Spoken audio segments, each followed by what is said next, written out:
This is the first Tanjore painting which I did 10 years back. I like to share the steps very briefly.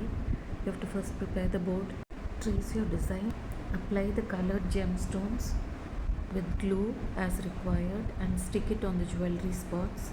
Next you need to apply the mud to give a three-dimensional effect, and then add the gold foil on the mug.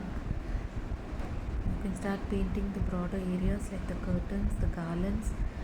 Next you need to reveal the stones beneath the gold foil and scrape off very gently. Then do the final touches of the painting of the face and give your final touches to the picture. Here you can see the process of painting, and this is the final outcome of the picture which I did. Now it's a comparison of the picture I had selected.